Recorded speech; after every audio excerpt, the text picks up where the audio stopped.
Boa tarde a todos. Bom, primeiro eu queria dizer que é um convite um pouquinho inóspito, não é? Falar sobre tristeza na sexta-feira à tarde. Olha que convite que João me fez. Então vamos começar tentando ressignificar isso, não é? E a única forma que eu penso que a gente pode ressignificar, falarmos de tristeza em plena sexta-feira, é fazer um mergulhozinho nesse momento e nos percebermos como espírito que somos. Somos todos espíritos. Acho que perguntando aqui, ninguém tem a menor dúvida disso. Mas no mais das vezes, no dia a dia, no corre-corre, no automático, nem lembramos disso. Nos apropriamos de tal forma da nossa humanidade, né, deste lado meramente humano que somos, e vivemos e sentimos e percebemos o mundo somente através do nosso ego, que é uma parte minúscula do nosso ser. Então, o primeiro ponto, eu penso que para a gente poder falar, ampliar um pouco a visão da tristeza, é a gente perceber que tudo que vai ser dito aqui tem que tentar ser escutado com o olhar, com os ouvidos e percebidos com o olhar da própria alma. Não adianta a gente, no dia a dia, querer entender que a tristeza ensina. Porque quando nos sentimos tristes, a última coisa que pensamos, se estivermos vinculados ao ego, é que estaremos crescendo naquela situação. Bom, primeiro acho que vale a pena a gente diferenciar tristeza, não é? Separar aqui um pouquinho o jogo do trigo. Tristeza, o antônimo da tristeza não é a felicidade. Nós podemos estar tristes e ainda assim sermos pessoas felizes. Então, o antônimo da tristeza seria o estado de alegria. Isso é inerente a nós, seres humanos, né? Espíritos encarnados neste grau ainda tão incipiente de evolução. Dizem, né, o Espiritismo vem nos ensinar que, em um grau bem elevado de evolução espiritual, como o grau crístico, a felicidade ela é permanente. Mas será que nesses momentos, nessa condição espiritual, o espírito em nenhum momento se sente triste? Vamos nos reportar ao Cristo um pouco? Acho que infeliz, durante toda a sua passagem, nós não vivenciamos nenhum momento que retratasse isso. Mas tristeza, sim. Quem não se lembra dele questionando a Deus, né? Pai, por que isso tudo? Então, nos momentos dolorosos, ele, como qualquer um de nós, sentiu tristeza. Sentiu tristeza quando se apiedou de tantas pessoas em um sofrimento agudo. Então, a tristeza é uma condição natural da vivência do espírito. Vamos enfrentar vários momentos de tristeza. Agora, podemos nos apropriar, é como eu tive um professor de espiritismo, não sei se todo mundo aqui conhece, chamado Cal Mascarenhas. E eu lembro muito bem no curso ele falando assim, acho que no primeiro curso básico, quando eu fiz, foi o segundo do Joana, e ele dizia assim, que às vezes o carteiro é a tristeza. Ele vem lhe entregar uma carta cheia de motivos tristes, cheia de coisas que vão nos levar a esse estado de espírito. E nós podemos receber a carta, ler, nos apropriar da tristeza e seguirmos em frente. Ou a gente pode se atracar com aquele carteiro e dali não desgrudar mais tão cedo. Então, como vivenciamos com os momentos que nos levam à tristeza é o grande diferencial. Se nos envolvemos em momentos tristes e nesse momento conseguimos lembrar quem somos, somos espíritos, tudo fica mais claro. Porque o ego, se nós olharmos os momentos de tristeza e tentar entender o crescimento pelo ego, vai ser algo bem complicado. Por quê? Porque o ego não sobrevive a esse tipo de coisa. Ele quer o tempo todo, ele necessita dessa autoafirmação. Então, é necessário que para a gente poder ampliar essas possibilidades de crescimento, que nesses momentos dolorosos a gente se perceba nesse lugar. Não que isso seja o único caminho, mas com certeza vai ser o caminho mais curto. Infelizmente, hoje, nós todos vivemos um mundo onde tudo é muito rápido. Vivemos o culto ao prazer, né? É como se, para sermos felizes, tivermos sempre que estar em situações prazerosas e atendendo, sobretudo, aos nossos desejos. Mas os desejos da alma, não. Os desejos do ego. Então, quantas vezes é um padrão psicológico muito comum, né? Robert, daqui a pouco eu me lembro o nome do autor, ele tem um livro maravilhoso. Ele escreveu He, She, It, e escreveu esse livro. É difícil até encontrar, uma edição quase esgotada, chamada Contentamento. E ele vem falar de um padrão psicológico muito comum nos dias de hoje, que são daquelas pessoas, né, que sempre estão protelando a sua felicidade. Ou seja, elas vão estar retardando desnecessariamente os momentos de tristeza. Por quê? Porque só se permitem estar felizes quando algo acontecer. Então, quando eu tiver aquele emprego, quando eu comprar aquela casa, quando eu tiver aquele carro, quando eu me casar com fulano ou com fulana, quando eu tiver um filho, e nunca é chegado o dia, porque quando se consegue aquele emprego, já não serve, né? Já começa a se almejar. O desejo, gente, é um poço sem fundo. Basta que a gente olhe para a gente um pouquinho e a gente vai perceber qual dos nossos desejos nos satisfez por um período longo. Se era aquele emprego, tão logo conseguimos, já estamos almejando outro, ou outra coisa. Se é aquela casa, aquele apartamento que a princípio era dos sonhos, no instante o vizinho é barulhento, pequeno, é quente, não é bem localizado e a gente já quer um novo. Se é aquele carro, porque eu preciso desse carro, como vai me fazer feliz determinado carro, daqui a pouco aquele carro também. Já surgiu um modelo tão novinho, não é? Tão diferente, com tantos opcionais. E o nosso desejo vai estar sempre funcionando dessa forma. Ok. Se não condicionarmos a nossa felicidade, a nossa alegria a isso, problema nenhum. Mas, no momento em que a gente condiciona o nosso estado de espírito, estarmos felizes, estarmos alegres em função de, aí é um problema sério. Porque aí é querer, é se abraçar com aquele carteiro e ali ficar atracada, é não permitir que a tristeza cumpra o seu papel de ensinar.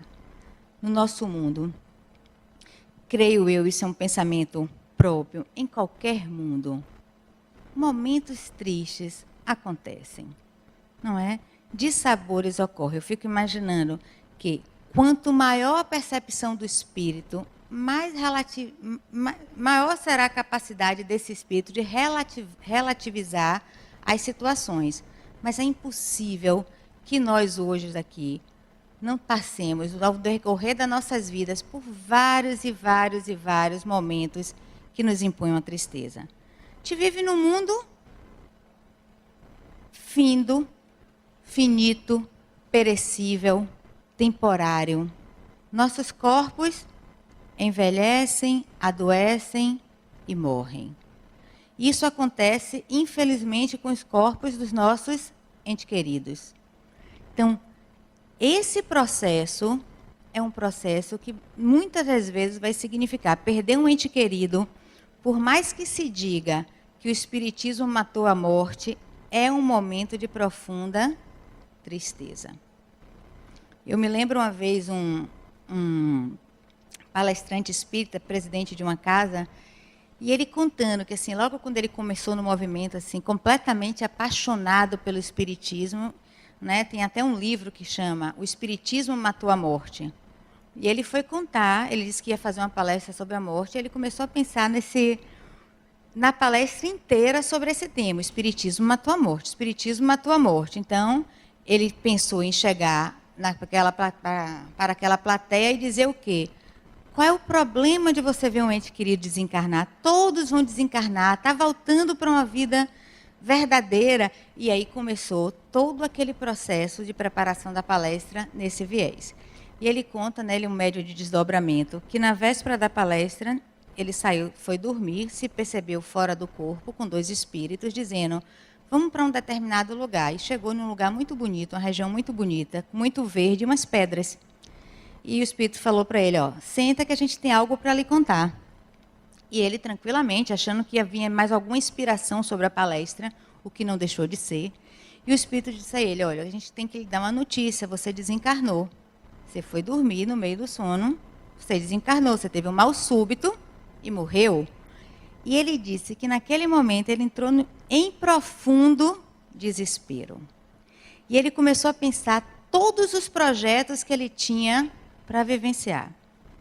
Meu Deus, não é possível, mas eu ainda tinha que fazer isso, eu tenho uma palestra amanhã e tenho filho pequeno, e eu não deixei a minha casa organizada, e a estrutura financeira minha mulher não vai suportar. E ele disse que começou a entrar num redemoinho que os espíritos falavam, e ele simplesmente foi entrando num estado de profunda depressão. E aí, depois que os espíritos assim esperaram bastante ele vivenciar aquele sentimento, aí disseram, não, você não desencarnou. Agora volte e vá fazer sua palestra. Então, assim, gente, o desencarne, a vida continua? Continua. Mas é um afastamento brusco. Seja do espírito que parte, sejam dos espíritos que ficam. Então, não há como, eu sempre brinco, olhe, todo mundo aqui é espírita, meus amigos, né, alguns familiares, quando eu desencarnar, por favor, chorem. Porque senão eu vou ficar revoltada do outro lado, vou para um umbral, num processo obsessivo que eu vou me manter. Né? Imagina o que é você ver alguém que você ama se desprendendo por um longo tempo. Se imagina, a gente tem filhos, o filho vai levar 1 ano no intercâmbio, sofremos? Imagina, fecha os olhos, vai viver em outra cidade, 1 ano sem ver, contato agora está até mais fácil, né? Facebook, e-mail, Twitter, Instagram e tudo mais, mas sem o contato pessoal. 1 ano, pense em vocês sem seus filhos. É doloroso? Causa tristeza? Agora pense você enterrar um ente querido ou você deixar seus entes queridos aqui e partir. É um processo triste. É um processo doloroso, embora natural. Lógico que quanto mais evoluído o espírito, quanto mais a gente se perceber, às vezes nem tão evoluído, mas se a gente conseguir, naquele momento de profunda tristeza, se afastar um pouco e ressignificar a situação, é possível que essa tristeza se acalme. Da mesma forma, quando um filho vai fazer um intercâmbio, se a gente parar, ao invés de estar somente no desespero da saudade, e pensar quanto bem vai fazer para a vida daquela pessoa, né? As vantagens daquela viagem tão longa, é bem possível que o sofrimento daquela tristeza diminua, seja minimizado. Assim é com a morte, assim é com a doença, assim é com tudo. Mas é fundamental que a gente perceba, em qualquer momento em que a gente esteja triste, tem coisa, né? A gente está aqui numa sessão de cura. Imagino que a maioria de vocês estejam passando por processos de doença, né? É chato, não é? A gente tem um corpo assim, e a doença ela impõe determinadas limitações. Causa tristeza, sim. Mas se eu me apegar a essa doença, como aquela imagem do carteiro, se eu me atracar com ele ali, eu ficar agarrada, vai ser um processo muito mais doloroso do que poderia ser. Se eu perceber que o meu corpo é efêmero, que eu estou aqui num processo de aprendizado, somos o quê? Espíritos. Precisando nos humanizar. E estou aqui. E todos os processos nos causam crescimento. Agora, eu posso crescer. É igual aquele filho teimoso, que você vai, reclama uma vez, ok, faz de novo. Você reclama. A tendência é que o castigo vá se ampliando, não é assim? É assim que funciona na escola da vida. Então, cada vez que a gente desperdiça uma oportunidade de crescer, quantas vezes, gente, nós vivenciamos, eu vou me incluir aqui literalmente nesse processo, padrões repetitivos em nossas vidas. Atraímos situações praticamente idênticas, né? Tem pessoas que às vezes a gente brinca, meu Deus do céu, vai gostar assim, né?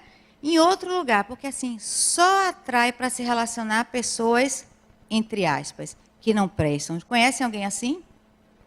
É incrível, porque termina um relacionamento, a pessoa é um mau caráter, é agressivo, é isso, é aquilo. Termina, respira fundo, entra em outro, projeta um príncipe encantado. Pouco tempo depois, o sapo aparece. Normal. Não é porque a projeção não se mantém, mas não precisa ter os mesmos e graves defeitos do anterior. Então, a vida está querendo ensinar o quê? Se respeite mais, se delimite, observe, fantasie menos, amadureça, o quê? Não é? Isso acontece, a mesma outro processo comum é com relação ao emprego. As pessoas entram no emprego ou são demitidas constantemente, não conseguem se vincular, cada hora é um motivo, e as pessoas ficam nesse ping-pong. Para, olha com profundidade, se afasta um pouquinho. É como um quadro, gente. Alguém consegue, com o nariz colado numa tela, enxergar o que tem no quadro? Para que a gente possa olhar aquele quadro, o primeiro ponto é o quê? Se afastar. Então, em qualquer processo das nossas vidas, inclusive das doenças, é necessário que a gente se afaste e perceba de que forma isso pode facilitar a minha vida. Lógico que quando a gente está no meio do turbilhão, é difícil. Não estou aqui sugerindo a ninguém, por favor, que evitem sentir tristeza. Não tem nada mais superficial do que esse tipo de fuga. Né? Isso eu vivenciei, e às vezes fugir nos causa muito mais tristeza do que enfrentar o processo, reconhecer o momento de dor, aprender com ele e seguir em frente.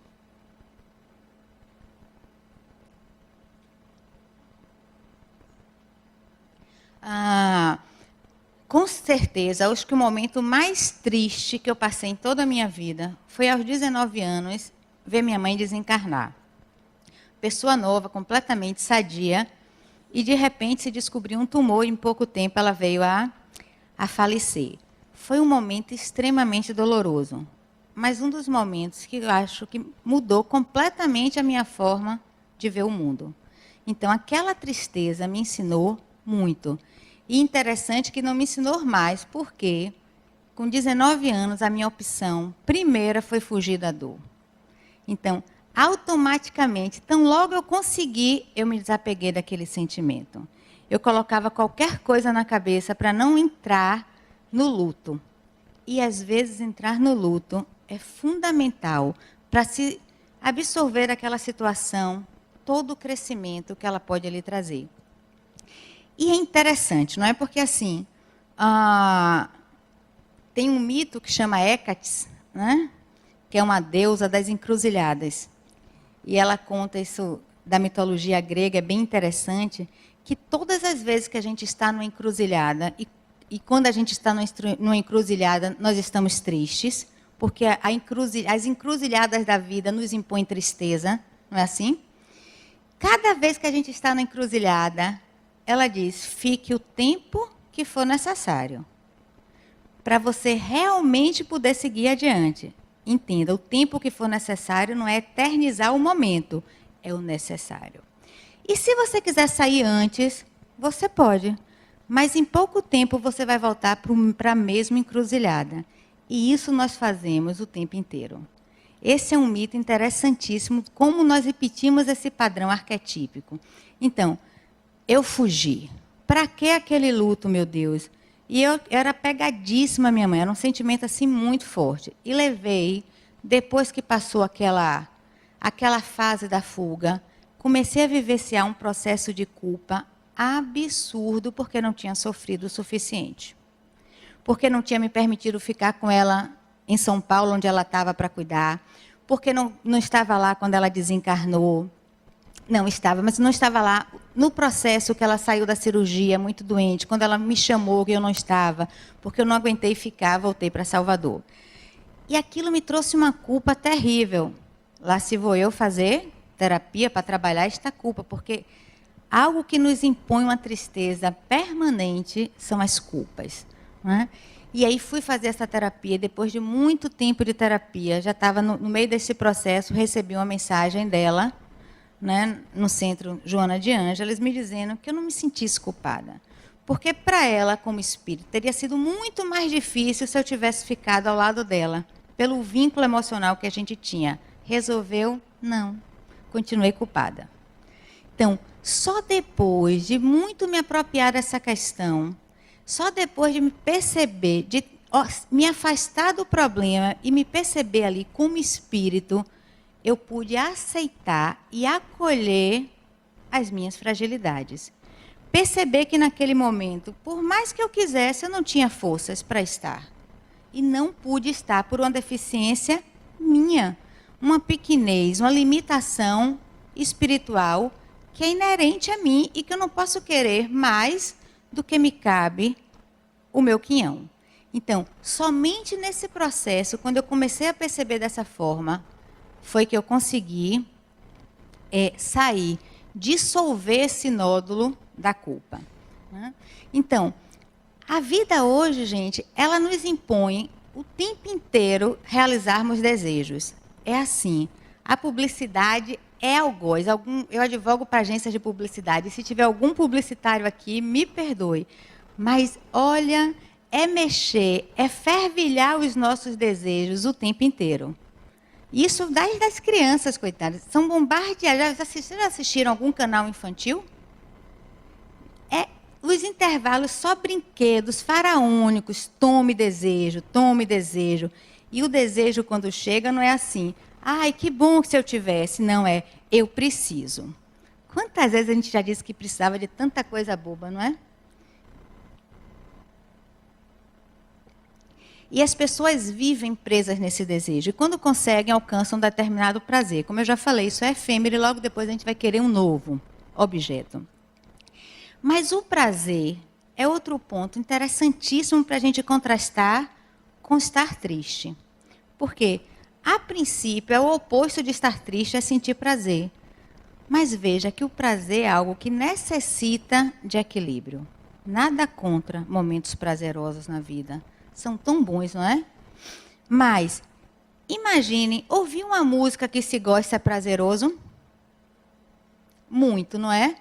Já se imaginaram ouvir a mesma música que você adora, a sua preferida, 24 horas por dia? Seria, no mínimo, infernizante, angustiante. Comer uma comida preferida tem coisa melhor? Uma mesa bem posta, aquela comida quentinha, maravilhosa, no ponto. Agora, coma essa mesma comida 30 dias no mês. Acho que nunca mais essa vai ser a comida preferida. É assim. Às vezes, nós espíritos, né, nós humanos, a gente se inebria tanto do prazer, a gente vive só em busca do prazer, que ele fica anestesiado dentro da gente, porque o excesso anestesia. Não tem jeito de a gente ficar ali. Ir para uma festa é prazeroso? É. Vá para uma festa de segunda a segunda, se perde. Coisa melhor, gente, do que viajar, meu prazer favorito. Meu hobby. Você viaja.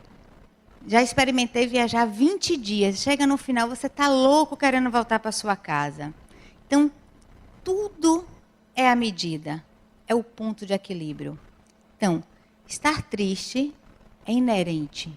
Nenhum de nós vai se ausentar, nem nesta encarnação, nem quando desencarnar da próxima. Porque às vezes a gente pensa que quando a gente chegar do mundo de lá, né, desencarnamos, pronto, voltamos à condição de espírito, tudo se resolve. Doce ilusão. Do mesmo jeito que aqui o desencarne causa sofrimento, imagina você estar lá, cheio de amigos e entes queridos e afetos, e você vê as pessoas uma a uma desencarnando. Ainda mais que você não tem nem aquela esperança que a gente tem aqui. Quando eu desencarnar, eu reencontro. Porque às vezes você já sabe que a pessoa vai tomar um caminho completamente distinto do seu. Então, isso causa tristeza? Causa. Lógico. Né? Você está no plano espiritual, sem ter essas angruras de ter que trabalhar para comer. A maioria já nem precisa comer mais, não é assim? Né? Então, não preciso mais ganhar o pão de cada dia, que alívio, isso vai ser o Éden. É outro objeto de desejo, porque estar do lado de lá e perceber um ente querido seu em sofrimento na terra causa tristeza. Nós não sofremos só por nossas próprias dores, sofremos pelas dores de quem nos são afetos. Então, em qualquer condição, nós estaremos vulneráveis a momentos de tristeza. E perceber nesse momento o que é que a minha alma, o que é que eu, enquanto espírito, quero me ensinar, é fundamental. Abrevia muito os momentos de sofrimento. É como pegar a carta do carteiro e dizer, muito obrigado, até logo. Não precisa se agarrar a isso. E é um outro padrão comum psicológico às pessoas que se boicotam o tempo inteiro. Vivem coisas simples. Por exemplo, quem trabalha com prazos. Tem pessoas que vivem no padrão, eu já vivi muito isso. A terapia me ajudou muito, mas não me curou ainda. Não é? Então, tem momentos assim que eu fico, você protela. Olha que boicote. Para você chegar ao momento de sentir desespero. Agora ou vai ou racha, agora eu tenho que fazer. Então, uma coisa que você poderia fazer sem nenhum transtorno, sem qualquer sofrimento, você protela, até que aquilo vira uma causa de dor. Porque você chega num ponto em que é fazer ou fazer e nem sempre você acredita e nem sempre mesmo o tempo vai ser mais suficiente. Então, isso acontece de várias formas. Tem pessoas que têm compulsão por compras. É um boicote à felicidade. Porque se tiver condições, né, e tiver dinheiro suficiente, vai ser apenas algo desnecessário para o espírito. Mas quantas pessoas vivem se endividando indefinidamente porque não conseguem conter uma compulsão? É ou não é um boicote à própria felicidade? Só que são processos internos. E ou a gente mergulha em nossas almas, ou a gente mergulha em nós mesmos para perceber o que está por trás daquele processo. Por que esse boicote? Por que repetir sempre esse padrão? Ou a gente vai continuar no mesmo processo. Eu acho assim um desperdício de vida, porque nós estamos aqui para crescermos. Nós não somos, eu digo sempre, se eu vim aqui para pagar alguma coisa, quero voltar inadimplente, não devo nada a ninguém. Fora os credores aqui, é óbvio, né? E são vários. Mas, gente, eu enquanto espírito não devo, ou eu entendo a minha pequenez, eu entendo o meu tamanho e percebo que gente faz o que pode. Ou então eu vou viver preso em culpas o tempo inteiro. Fazer o que pode não significa eu vou cruzar os braços, eu vou fazer e acabou. Não. Mas a gente sempre faz o que a gente, né, tende a fazer o melhor. Então, esse processo, esse perceber a si mesmo é fundamental. A gente não veio aqui para pagar nada. A gente vai ver várias tramas espirituais, né, em livros, em filmes, através de psicografias, de pessoas que estão passando determinado processo em função de um desencarne anterior. Mas, gente, isso não é pagar, é porque às vezes a gente se apega tanto a determinadas culpas que se a gente não vivenciar uma situação semelhante, a gente não se liberta dela.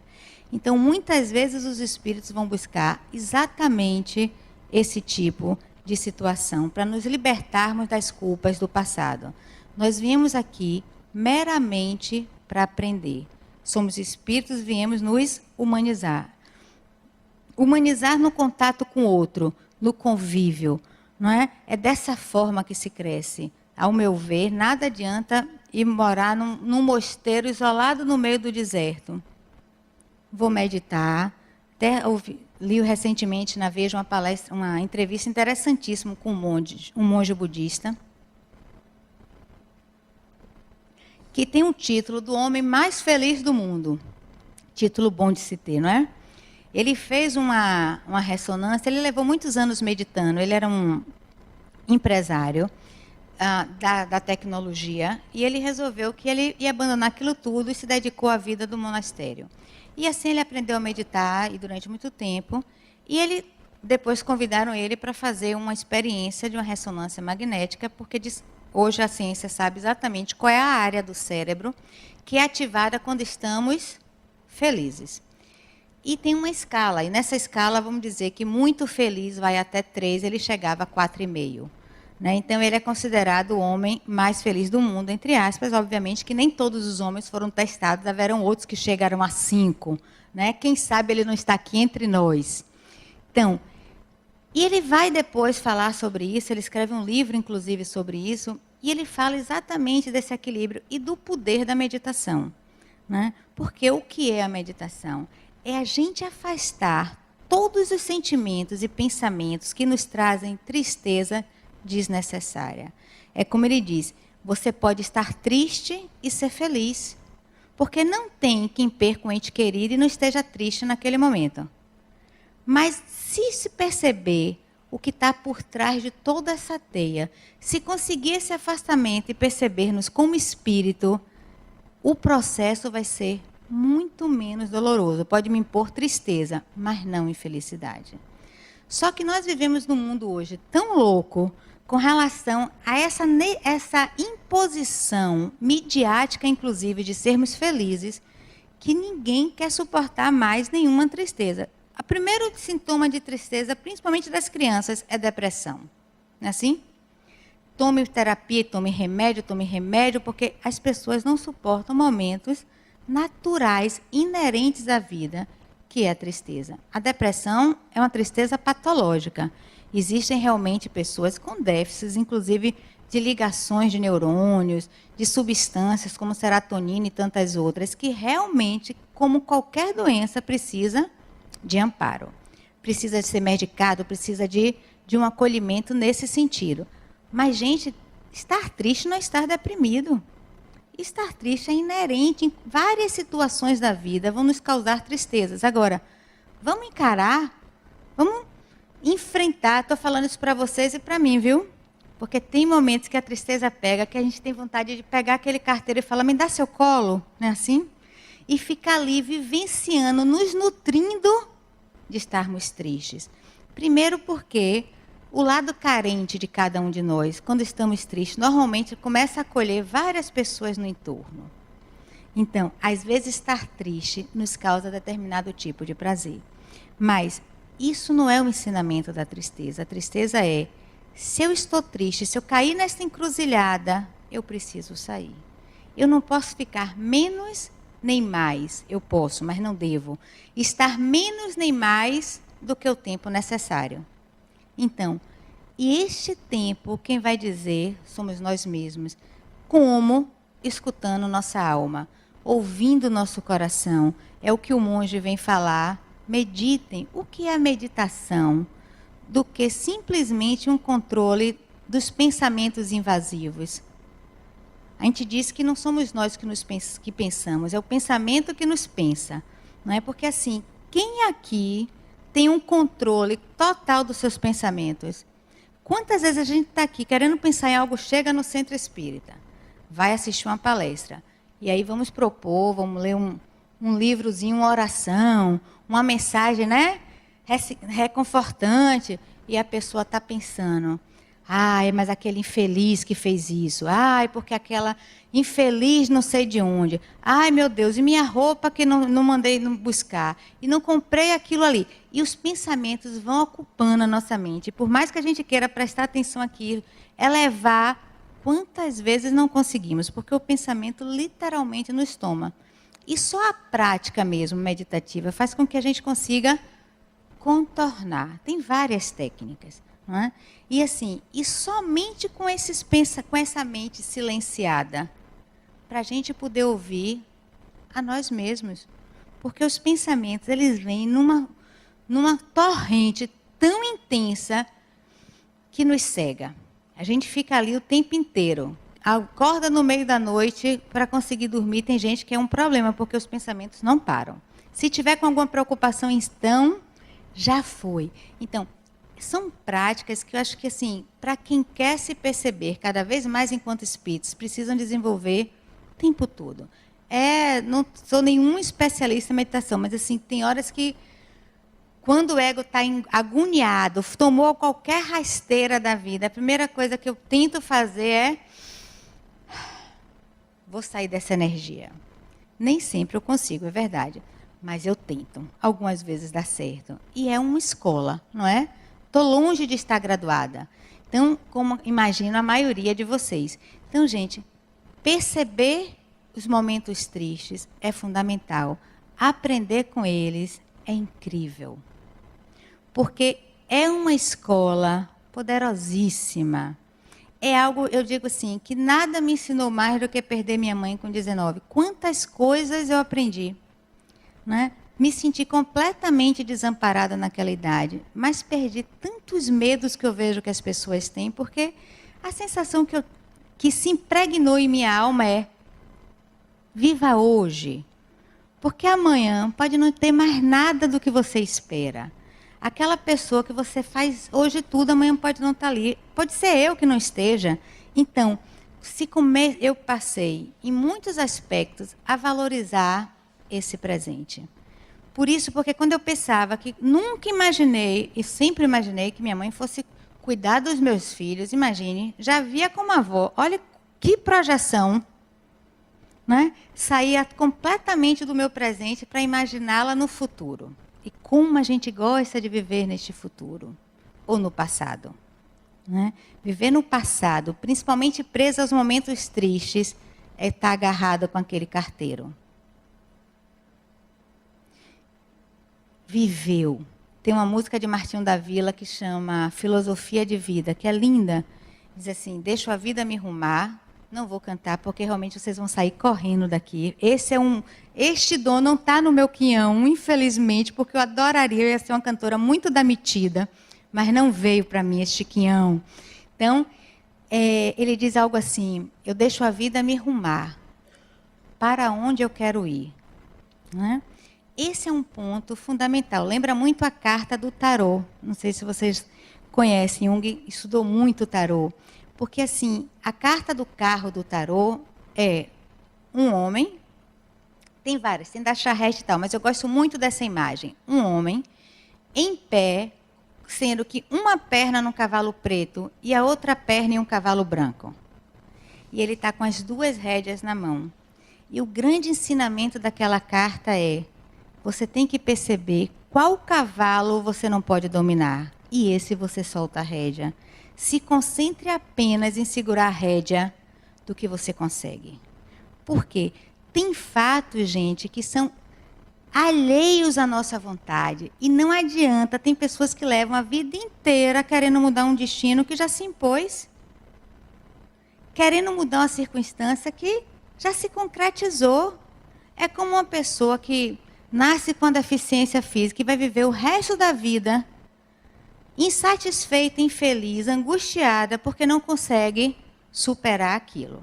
É como aquela pessoa que perde um ente querido e vai levar o resto da vida deprimido, e chorando, e triste, insatisfeito, e na angústia e na revolta, como se pudesse mudar aquilo. Já se operou.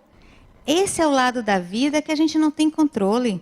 Mas tem um lado que sim, se eu estou num trabalho que não está me satisfazendo, essa rédea eu posso controlar ou não posso? Preciso jogar para cima de qualquer jeito? Não. Mas eu posso sim perceber que aquele trabalho que me causa insatisfação pode me trazer tristeza. Mas